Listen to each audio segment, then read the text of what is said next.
Google map দেখে ধানবাদ থেকে বাঁকুড়া ফেরার পথে বিপত্তি। ভুল পথে ঢুকে যান্ত্রিক ত্রুটির কারণে আগুনে পুড়ে ছাই থার গাড়ি। গুগল ম্যাপ দেখে ধানবাদ থেকে বাঁকুড়া ফেরার পথে বড়সড় বিপদের মুখে পড়লেন এক দম্পতি। শনিবার গভীর রাতে রানীগঞ্জের কাছে যানজট এড়াতে দুর্গাপুরের দিকে ঘুরে যাওয়ার সময় ভুল পথে ঢুকে পড়ে তাদের থার গাড়ি। কাকসা থানার বামুনপাড়া গ্রামে জঙ্গলের দিকে রাস্তা ধরে এগোতে গিয়ে পথ শেষ হয়ে যায় পুকুর ধারে। গাড়ি ঘোরাতে গিয়ে চাকা গর্তে পড়ে যায়। জোর করে বের করার চেষ্টা করতেই গাড়ির নিচ থেকে তেল লিক হওয়া শুরু হয় এবং গরম ইঞ্জিনের সংস্পর্শে মুহূর্তের মধ্যে আগুন ধরে যায়। গাড়ির মালিক দেবজ্যোতি মুখার্জি এবং তার সঙ্গে থাকা দোয়েল মুখার্জি কোনো রকমে গাড়ি থেকে নেমে প্রাণ বাঁচান।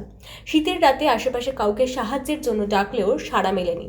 পরে আগুন দেখতে পেয়ে পাশের একটি বেসরকারি কারখানার নিরাপত্তা রক্ষীরা তাদের আশ্রয় দেন এবং পুলিশে খবর দেন। কাকসা থানার পুলিশ এসে দুজনকে উদ্ধার করে নিয়ে যায়। তবে এই ঘটনা থানায় লিখিত অভিযোগ দায়ের করা হয়নি। রবিবার সকালে জঙ্গলের মুখে পড়ে যাওয়া দামি থার গাড়ি পড়ে থাকতে দেখে বামুনপাড়া গ্রামে চাঞ্চল্য ছড়ায়। প্রথমে গ্রামবাসীদের ধারণা হয় কোনো অপরাধের প্রমাণ লোপাট করতে ওই গাড়িটিতে আগুন জ্বালানো হয়েছিল। পরে পুরনো ঘটনা জানাজানি হলে বিষয়টি স্পষ্ট হয়। ঘটনার পর গুগল ম্যাপ দেখে অচেনা রাস্তায় চলাচলে সতর্ক থাকার পরামর্শ দিয়েছেন দোয়েল মুখার্জি। একই সঙ্গে এলাকাবাসী ওই জঙ্গলে পুলিশের নজরদারি বাড়ানোর দাবি তুলেছেন। আমরা ধানবাদ থেকে বাঁকুড়া ফিরছিলাম। আচ্ছা, তো তারপর? সেই পথে রানীগঞ্জে জ্যামের জন্য গুগল ম্যাপের আমরা দেখলাম, তো সাইডে রাস্তাতে দেখালো যে শর্টকাট আছে। তো শর্টকাট দেখাতে গিয়ে একটা মাঠের রাস্তা দেখালো, তো মাঠের রাস্তা দেখালো যে টার্নিং নিয়েই আমরা রোড উঠে যাব।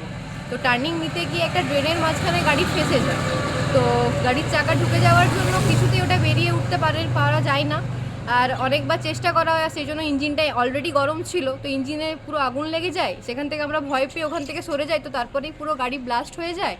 তারপরে ওখানে সিকিউরিটি ওদের হেল্প নিয়ে আমরা পুলিশের হেল্প নিয়ে এখানে চলে এলাম ভয়ে, যে এরকম যে ঘটনা ঘটেছে আমাদের আশেপাশে কেউই ছিল না। আমার তো খবর পেলাম যে রাত্রিবেলা একটা গাড়ি এখানে ঢুকেছিল, ঢুকিয়ে সেটা আগুনে সম্পূর্ণরূপে ভস্মীভূত হয়েছে, আমরা দেখতেই পাচ্ছেন। আমরা এই খবর পেয়ে জাস্ট দেখতে এলাম আর কি, দর্শক হিসাবে আমরাও দেখতে এলাম। কি গাড়ি এটা? থার মনে হচ্ছে। মনে হচ্ছে মাহিন্দ্রা জিপ গাড়ি বা থর গাড়ি বলছে। আচ্ছা, তো পুলিশ এসেছিল? হ্যাঁ, শুনলাম যে পুলিশ এসেছিল, দেখে গেছে। বলছি চিন্তা বাড়ছে আপনাদের? হ্যাঁ, চিন্তা তো বাড়ছেই। গ্রামে এরকম ঘটনা তো আগে কোনদিন ঘটেনি। যত দিন যাচ্ছে নতুনত্ব আমরা ঘটনা দেখছি। কারা ছিল? কে ছিল কারা ছিল সেটাও জানি না। আমরা এই জাস্ট খবর পেয়ে আমরাও জাস্ট, আপনারা যেমন শুনে এসছেন আমরাই শুনে এলাম এই মুহূর্তে। কি নাম আপনার? আমার নাম প্রদীপ কুমার আচার্য। আর এই জায়গাটার নাম কি? এই হচ্ছে বামুনারা, এটা হচ্ছে ভরচাই পুকুরপাড়া বা কুমোরপাল পুকুরপাড়।